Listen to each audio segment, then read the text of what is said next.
એક ડોશીમાં હતો તે ડોશીમાં અધિક મહિનો આવે એટલે બહુ પૂજા કરી અને બહુ જ આમ ભક્તિ કરીને ભજન કરીને એવું બધું બહુ કરે સત્સંગી હતા પણ બચારાના કોઈ ચેડમાં રહેતું નહીં એટલે ડોશીમાં તો નદીએ નાવા જઈને ગોરમાન પૂજીને ઘેર આવે ને કામકાજ કરે એક દાડો ડોશીમાં દૂધનું થતું હતું અને દૂધ અસુબાનું લેવા જાઉં એટલે ડોશીમાના હાથમાં પડ્યું બે ડોશીમાના હાથ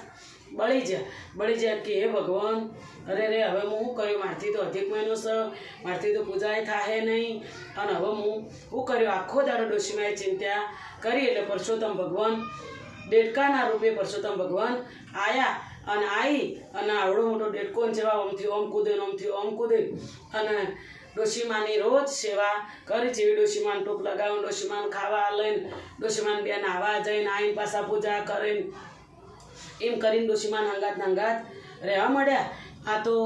એમ કરતા ડોશીમાન બે રોજ નદીએ નાવા જાય જે નદી નાવા જઈ એ જ ઉપેર મોટો રાજાનો મહેલ અને રાજાના કુંવરી નોની 17 વર્ષની તે લગ્ન કરણ બાચીને હગાઈની વાતો ઘણી આવે પણ હગાઈ કરી નથી એટલે આ તો આ કુંવરી રોજ બેઠી બધા નાવા આવે ને કુંવરી બેઠી બધું જોવે એટલે આ ડોશીને દેડકો નાવા મળ્યો એટલે ગમે આપણે કહીએ કે ઈચ્છાધારી નાગ કે ભગવાને દેડકાનું રૂપ લીધું બધું પણ તમે દિવસની અંદરમાં કોઈ બી ગમે એ રૂપ લે પણ એના દિવસની અંદરમાં એકવાર એના અસલ રૂપમાં આવવું પડે એટલે આ તો ભગવાન નદીએ નાવા આવે એટલે અસુવાની ડૂબકી મારી અને પેલી કુંવરી જોઈ રહેલી એટલે ડૂબકી મારીને એવી સિદ્ધિ ભગવાનના રૂપે થઈ જાય ભગવાનના રૂપે થઈ અને પાછી ડૂબકી મારી એટલે પેલી કુંવરી તાચી રહેલી એટલે આ તો ડોશીને તો નહીં ઘેર જાય પાછા કુંવરીને તો રોજ માગ આવે પણ કુંવરી એના મા બાપના એવો સડક કરીને કીધું કે દુનિયામાં જેટલા છે ને એટલા ભાઈ અને બાપ પણ મારા લગ્ન કરો તો પેલા આપણે ડોશીમાં રહ્યો એના દેડકા વેરે મારા લગ્ન કરવા છે પેલા એના માવતર તો મૂંઝવણ કે રે કોઈની અમારે આટલું પોસરું ને આવું ના છોડી છે આવું સડક કર્યો અને હવે દેડકા વેરે અમારે કેવી રીતે લગ્ન કરવો એટલે આ તો તોય મોને ન પડે એમ કરતાં ઘણી સમજાઈ પણ કુંવરી સમજી ન એટલે એના બાપને વિચાર આવ્યો કે મારી દીકરી આટલી ગુણિયલ આટલી સંસ્કારી અને એને આવી લત ચાલી એટલે જરૂર આ વાતમાં કોક હશે એટલે એના બાપો જે રાજા હતા એ આ વાત મોની છે ડોશીને બોલાવ્યો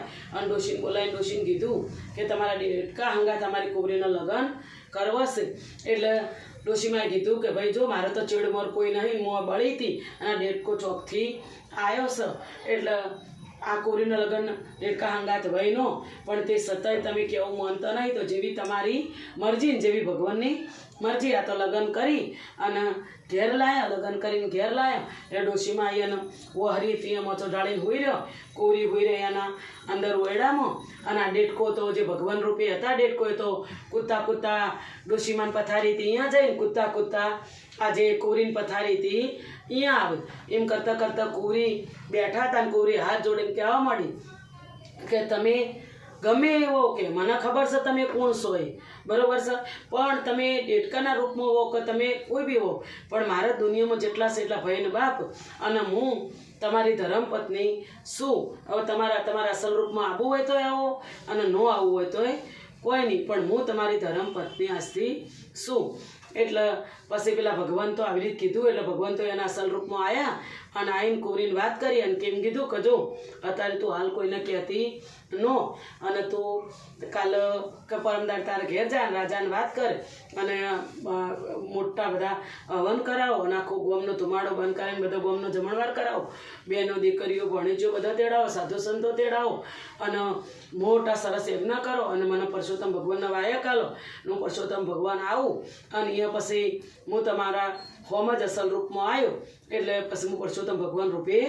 રહ્યો આ તો દીકરી બીજા દાડી એના બાપાને અહીંયા જઈ રાજાને બધી વાત કરી રાજાએ બધા સાધુ સંતોને બધું તેડાયું જે બધું કીધું હતું એ બધું કર્યું અને પરસોત્તમ ભગવાન વાયા કાલ્યું પરસોત્તમ ભગવાન આવ્યા અને આવીને એમની પથારીએ બેઠા અને દેડકાન ગોળી આમથી આમ કૂદી પછી બધું યજ્ઞ બધું પૂરું થયું એટલે રાજા અને રોણી એના કુંવરી ડોશીમાન બધા એમને પગે લાગ્યો કે તમારો જે અસલ રૂપ હોય એ તમે તમારા અસલ રૂપમાં આવો એટલે દેડકો તો સીધા પરસોત્તમ ભગવાનના અસલ રૂપમાં આયા અને અસલ રૂપમાં આવી રાજા રોણીને અને બાને બધાને પજેલા છે કે અમારી બા સાચી ભક્તિ કરતા હતા અને એમનું ચેડમર કોઈ નહોતું એટલે મારા ભગવાનને એમના પહેણ એમની સાકરી કરવા આવવું પડ્યું અને એમાં તમારી કુંવરી મને જોઈ છે એમાં તમારી કુંવરીને મારો મેળ થઈ ગયો અને અમારા બેના લગ્ન થઈ ગયો એટલે બા તો દીકરાના વહુના બધાને લઈને વાસ્તે કાસ્તે ઘેર આવ્યો અને ડોશીમાને ભગવાનના રૂપે દીકરો અને વહુ બે મળી ગયો અને ડોશીમાં રોજ ભક્તિ કરી અને મજા કરી અને એમના દીકરો અને વહુ બે મળી ગયો એટલે જે આ કથા કહેનાર વચનાર સોંભળનાર બધાને પરસોત્તમ ભગવાન હહોની ઈચ્છા પૂરી કરજો. બોલો પરસોત્તમ ભગવાનની જય.